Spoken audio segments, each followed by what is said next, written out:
who are in the chapel, not exclusively, but mainly to you and those of us who are men. Much of what I say will be relevant for the ladies as well, but because I am talking on temptation, I confess to you a real area and level of ignorance and how to apply it to the ladies. I am very well acquainted with the battle for men, since I'm in that category, but time would not permit me to broaden the target to include the women as well. So however it speaks to you ladies, wonderful. I'm grateful that you are open and willing to apply it. I also believe it is appropriate that I address men mainly because we are more often than not the aggressor and sometimes tragically the predators. And that would include men in ministry. I realized when I looked at my calendar that this would be my final time to speak for this school year, and I had another direction in mind as I was going to move toward the importance of, especially you who are leaving the school to enter ministry as vocational Christian service in your life, to begin strong and to stay consistent and faithful and to end well. However, my direction changed when I received a letter which deserves a little bit of preparation so you can appreciate the content of the letter. I've known the man who wrote this letter since he was a young teenager. He's now in his 40s. I watched him grow up in our church. I found great delight in him and his family. He was often in our home, became our oldest son's good friend. And he as well built a relationship with another young man about their ages, and they were almost inseparable through high school and then into and through college. One of the joys of remaining in the same church over a period of years is that you have the chance to go the full cycle.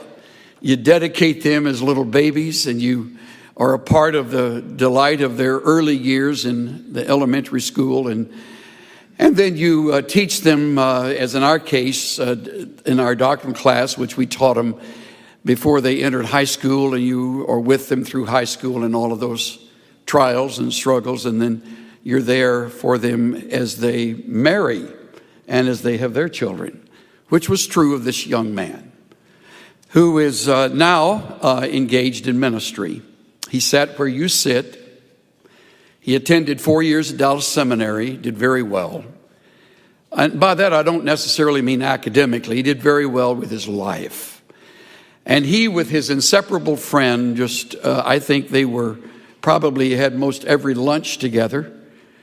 They found, separate from one another, lovely young women with whom they fell in love, and I married both of them at separate times. So our roots go very deep. So when I get a note from him or a letter, everything stops as I read what he has to say. Here are a few excerpts. Your comments on faithfulness and staying at it touched on a tender wound for me. I know you have experienced the heartache of close friends succumbing to moral compromise. Such has been my experience with my best friend since junior high days in Fullerton. He and his wife were struggling with personal intimacy issues in their marriage, and he has had an affair with his church secretary. He has since divorced his wife. She wanted to save their marriage, but he has now married the secretary. He has lost the trust of many believers who look to him as a model of spiritual maturity, the respect of his ministry peers, the loving esteem of his adult children. His ministry credentials removed from him where he has been serving, and so much more, he adds. My wife and I cannot believe what has unfolded in their lives. The two of them would have been the last couple. How often I read those words. The two of them would have been the last couple we could have imagined in this scenario. It has moved us to humble praise for God's grace in our lives and a holy assessment of our marriage to ensure that we bring no shame to the name we want to honor. He adds, I read with fresh sensitivity early this morning Paul's words in 1 Corinthians 9:27. I beat my body and make it my slave, so that after I have preached to others, I myself will not be disqualified for the prize.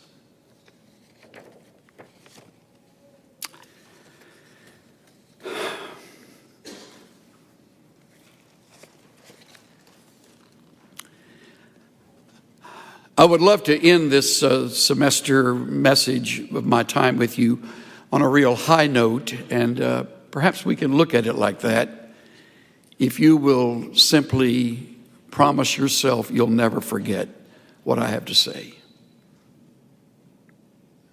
For however long you live, and without question, you will certainly outlive me and most of us on the platform.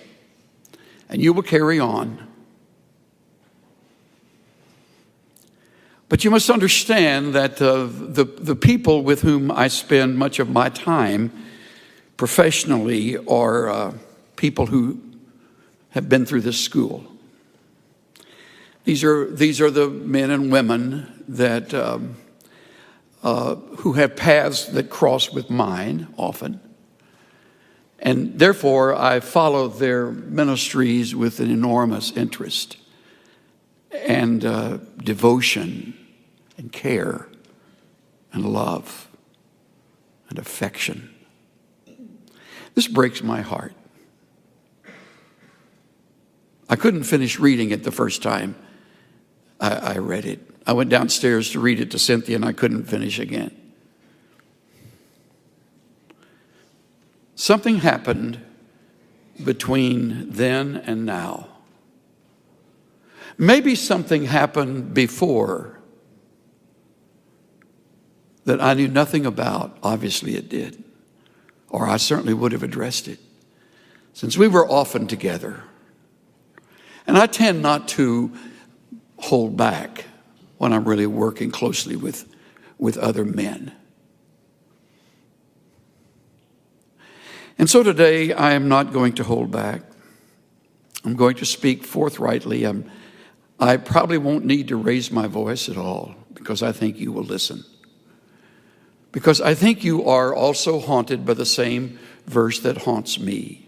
Let him who thinks he stands take heed lest he fall. You will never outgrow lust.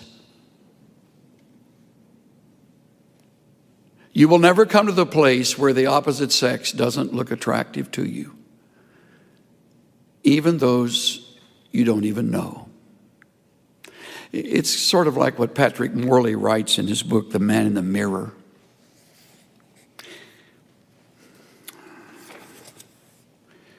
The three of us were eating deli sandwiches at a street-side table on the picturesque main street of town. As we were about to leave, a very lovely woman passed by us on the sidewalk. She was beautiful, fresh, sophisticated. She seemed a perfect match for the day. It was a beautiful spring day. Many heads turned as she walked by, including the two men I was with. I watched their eyes follow her, and I could tell they had mentally undressed her in the secrecy of their private thought world. Not a word was spoken, and we headed back to the office. I found myself on the horns of a dilemma. I brooded with indignation over the obvious lust of these two, but at the same time, I was keenly aware that the only difference between us was that I had more carefully controlled my eye movement. Because Christians are expected not to lust over women. He's writing to men, so when he says Christian, he means Christian men. I carefully concealed my thoughts, yet I knew pretending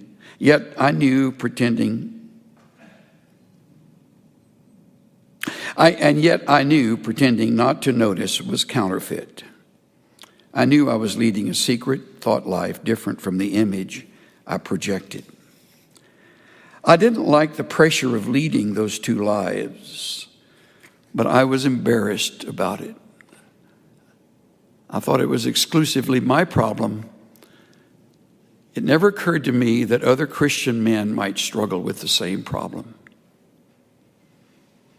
Are you living a secret thought life significantly different from the you known by others? Would you be embarrassed if your friends and associates knew what went on inside your mind? If your thoughts were audible, would your wife want a divorce?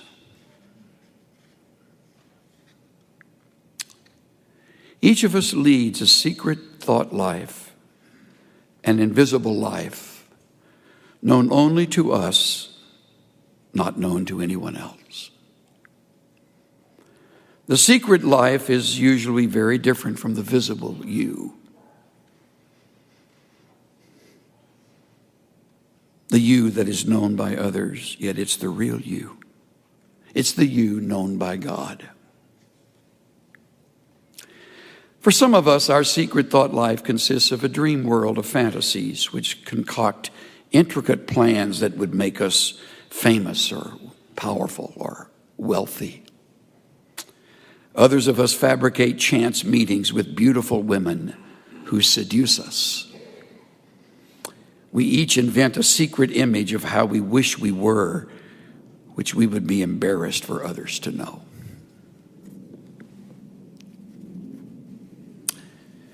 I have my Bible open to Genesis 39. And as you turn to that chapter, it will be a chapter on sexual temptation.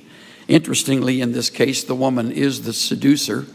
She is the seductress. That's rare, but that does occur. And maybe some of you ladies have a struggle in this area. I have no way of knowing. I don't understand your world. I do understand the world of men very well, which is why I direct my words mainly today to men. This is a remarkable story of a man who did not fall, who did not even yield. It's a remarkable account of a man who had such possession of his thought life that he wouldn't allow his imagination to run wild, even though he was a single adult, probably by now in his 20s, maybe late 20s. He has been sold into slavery. He has learned another culture and another language. He now a Jew living among Egyptians, and finds himself a trusted servant in the home of a man who was an official of the Egyptian government, a man named Potiphar. Joseph had been taken down to Egypt, and Potiphar, an Egyptian officer of Pharaoh, the captain of the bodyguard, bought him from the Ishmaelites who had taken him down there. The Lord was with Joseph, so he became a successful man. And he was in the house of his master, the Egyptian. Watch closely the setup. His master saw that the Lord was with him and how the Lord caused all that he did to prosper in his hand. So Joseph found favor in his sight, and he became his personal servant. He made him overseer over his house, and all that he owned he put in his charge. What a magnificent trust. This Egyptian officer over time had watched, studied, listened to, seen the results of the work of this Hebrew servant, and little by little he released to him more and more responsibility and authority and privacy. It came about, verse 5, that from the time he made him overseer in his house over all that he owned, we read again, the Lord blessed the Egyptian's house on account of Joseph. Thus the Lord's blessing was upon all that he owned in the house and in the field. So he left everything he owned in Joseph's charge. And with him there he did not concern himself with anything except the food which he ate. That, men and women, is trust. That's what you earn over the years as a pastor. That is what you earn over the years as a faculty member of some school you may serve. That is the reward of our great God on the lives of those who are faithful, who do good work, who don't compromise, who tell the truth, who keep their word, who keep short accounts, who don't take advantage of people and don't exploit, who don't manipulate. Joseph was a trustworthy man, and Potiphar finally found himself completely comfortable leaving everything in Joseph's charge. Before I go one step further, I have to pause and say that in itself puts you in a very vulnerable position, because you still have your thought life. You still have a world that goes on in your brain and in your old nature that is vile. It is obscene, which, if the Spirit of God does not control it, waits for the moment to lurch into action. We had a man who was a very fine preacher and long-time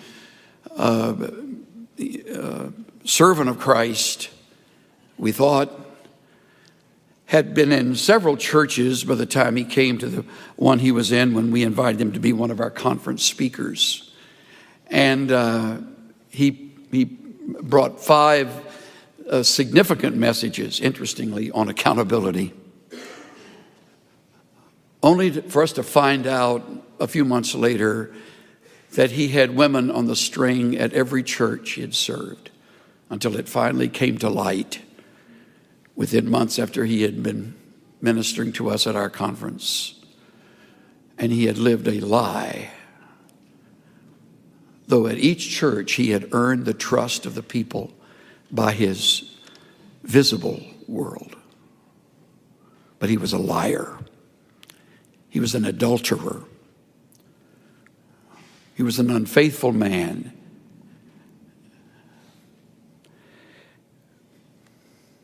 You will be, perhaps by the grace of God, in a place that will ultimately be enviable. You will have the trust of your congregation. You will have the respect of your elders. You will have the reputation over the years. You will have your degrees, and you will be unquestioned, quite likely, in a setting that becomes a very, very dangerous place. F.B. Meyer, in his book on Joseph, writes, "We may expect temptation in days of prosperity and ease, rather than in those of privation and toil. Not where men frown, but where they smile, sweet, exquisite smiles of flattery. It is there, he repeats, that the temptress lies in wait. If you go armed anywhere, you must above all go armed there." I'm reminded of Thomas Carlyle's words, the Scottish essayist. Adversity is hard on a man, but for every 100 who can handle adversity, one can handle prosperity. You are in a dangerous place when all speak well of you, because then it's you and God, and hopefully a circle of individuals with whom you have made yourself accountable,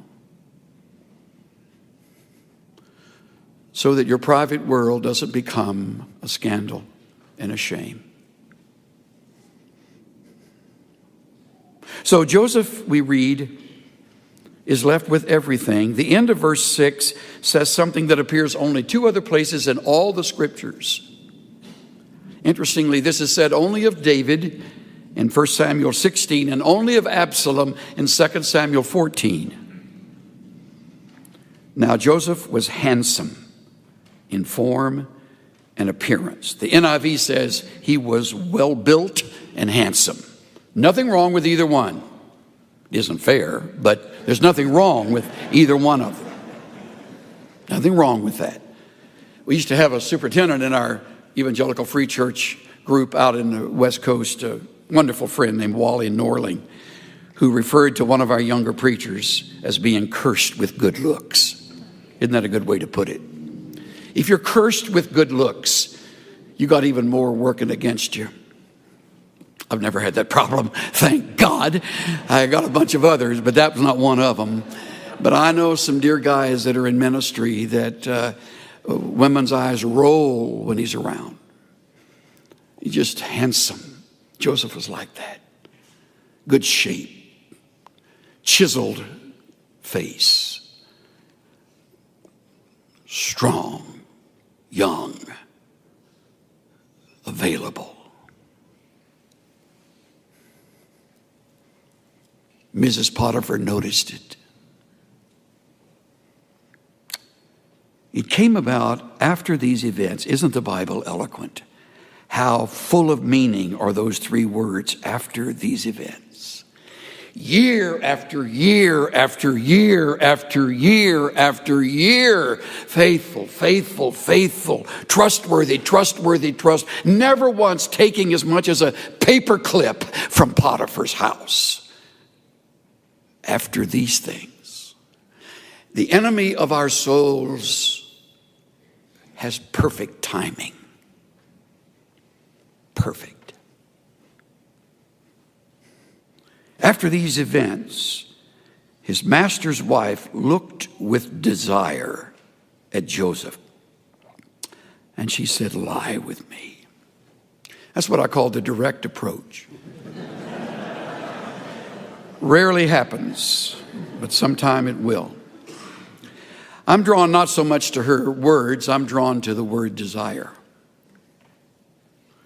She lusted after Joseph. Dietrich Bonhoeffer has done his best work in a very small book that we could almost call a booklet. It's entitled Temptation. Listen to Bonhoeffer. In our members, there is a slumbering inclination toward desire, which is both sudden and fierce.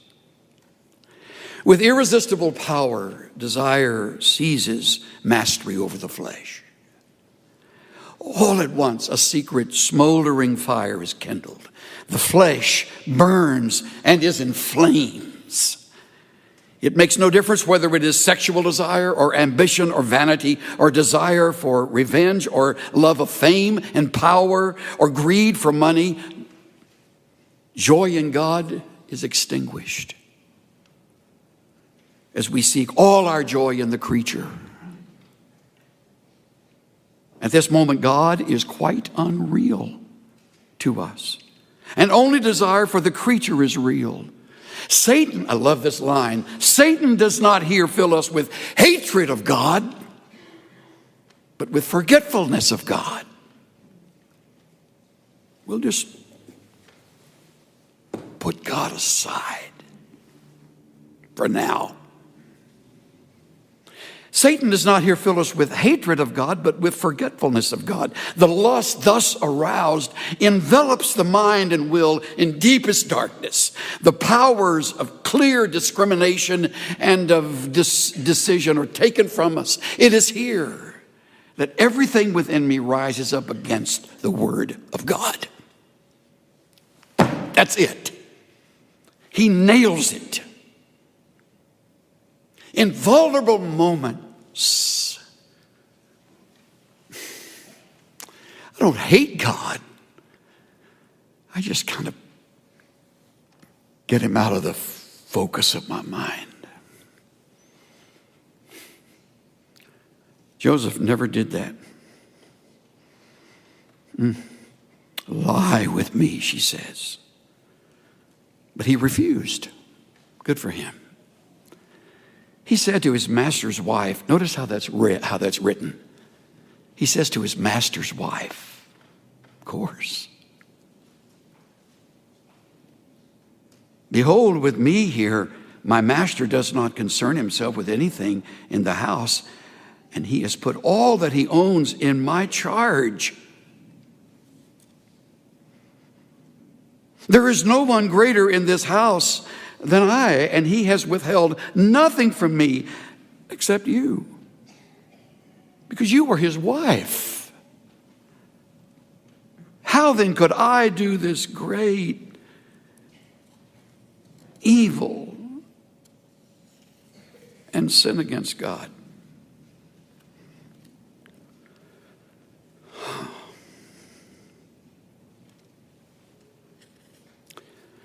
Clarence McCartney writes, this was no ordinary temptation. Joseph was not a stone, a mummy, but a red-blooded young man in his 20s.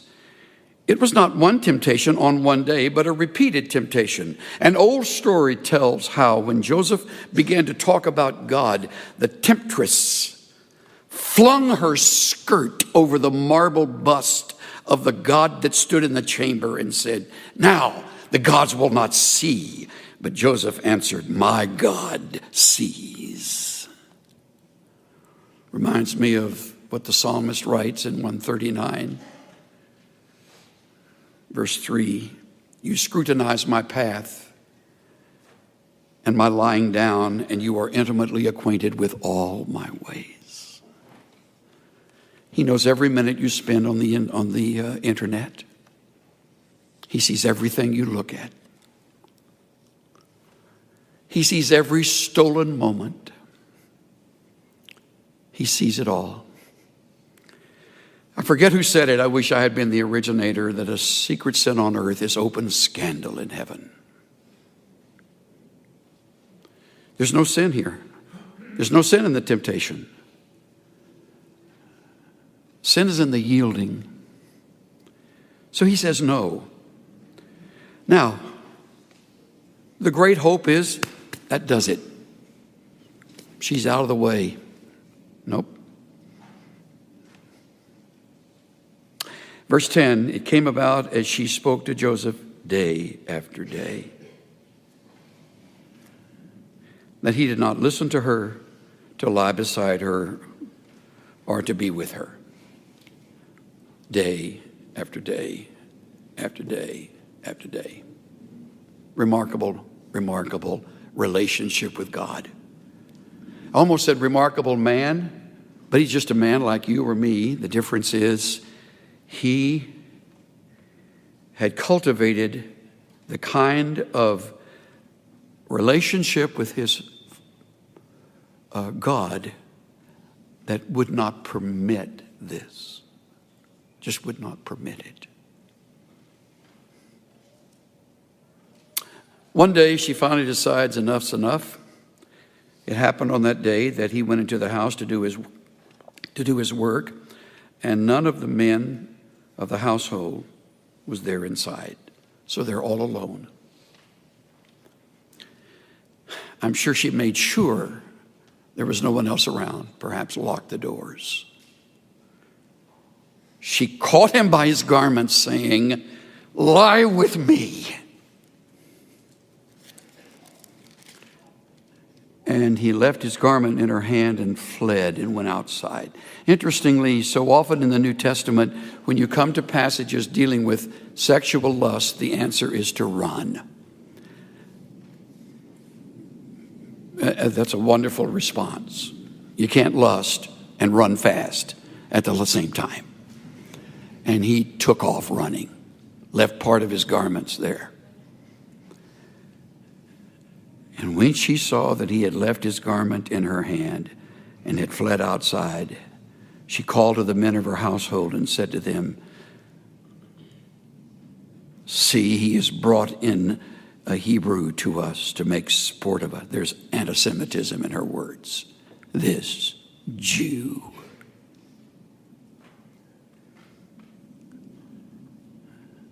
He came in to me to lie with me and I screamed, so she's claiming rape. Interestingly, if he had meant anything to her, she wouldn't have turned on him. He meant nothing to her. Lust is never a fulfillment of love. It's usually an act of anger and often emotional assault. It goes back to deep, deep, unresolved situations that have not been rooted out, discovered. Came about when he heard that I raised my voice and screamed, that he left his garment beside me and fled. She left his garment beside her until his master came home. Then she spoke to him with these words, "The Hebrew slave whom you brought to us came in to make sport of me. It happened as I raised my voice and screamed that he fled." When the master heard of it, his anger burned, and verse 20, he put him in jail. Verse 21, but the Lord was with him. How do I apply all of this?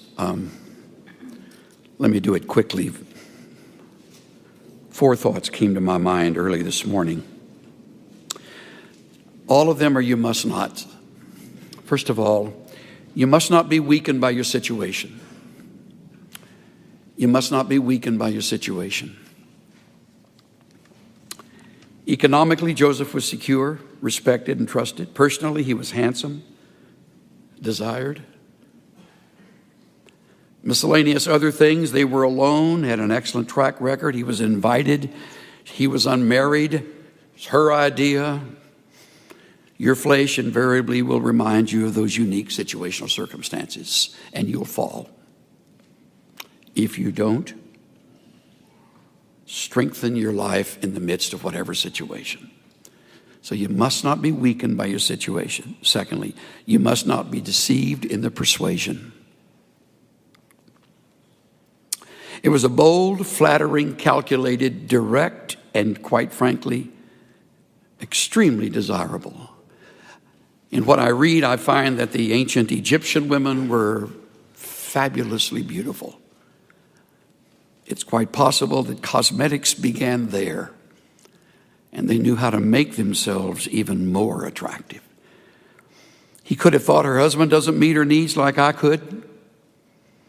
By doing this, you'll prove that you really care for me. Who will ever find out we're completely safe? Look,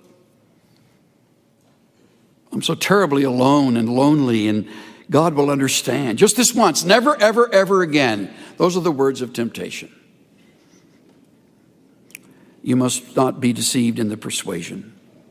Here's the third, and perhaps I mean this one most firmly of all 4. You must not be gentle with your emotions. We read in verse 8, he refused. We read in verse 9, it is a great evil. Those are his words. Sin against God. Those are his words to her. He did not listen to her and would not be with her, verse 10. Verse 12, he left and fled and went into the street. Those are all strong, not gentle, but strong reactions to the emotions within him.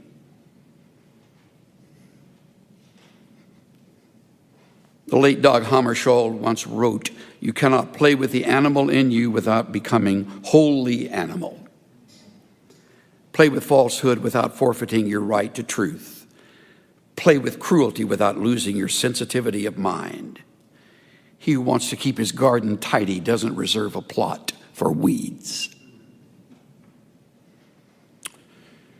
You must not be weakened by your situation. You must not be deceived in the persuasion. You must not be gentle with your emotions. By the way, if necessary, be rude. Just be rude. That has a way of turning the other person off. Number 4, you must not be confused with the immediate results. Day after day, he's tempted. Advances become more forceful, not less. False accusation followed his obedience. He was later then demoted, misunderstood, and dumped in jail. I would add also, you must never forget the ramifications. In his fine book, Christ in Isaiah, F. B. Meyer writes this: "This is the bitterest of all, to know that suffering need not have been. That it has resulted from indiscretion and inconsistency. That it's the harvest of one's own sowing. That the vulture which feeds on the vitals is a nestling of one's own rearing. Ah, me, this is pain." I woke up this morning thinking about my friend's friend in bed with another woman. I thought about how he must feel, alienated now from friends and, worst of all, his own children. I thought about everything he had planned for and trained for was now worthless. So what does he do now? Is she worth that? If you could possibly project yourself beyond the moment of sheer ecstasy for just a few seconds of ecstasy and think about a lifetime of shame, it'll help you. It'll help. Stay pure. Stay pure.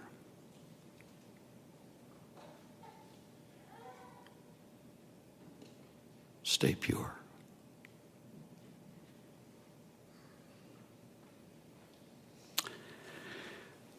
Lord, we sit in this room and all of it makes such sense, and we would all acknowledge that everything we've heard ties in with what you have taught and what we believe. And in this room, we're all in the majority and everybody's lockstep with one another, going to stay pure, going to stay pure. But in a few years, we'll all be separated and more of our hours will be spent away from anybody in this room. And that's when the test will come. May we never forget the marvelous model of Joseph and the way you strengthened him in this hour, those days, and how you took him even through the jail experience to promote him to a position he would never otherwise have had. I pray for these younger men and women who have their lives before them, that they may be for you throughout their lives testimonies of the holiness of God. I ask that for faculty and student alike, for preacher and missionary alike, for counselor and staff member and musician alike, for authors, songwriters, for those who hold responsible positions in the future, leading ministries and serving the people. May we be models of purity. Spirit of the living God, fall afresh on us. In the name of the Savior. Everybody said.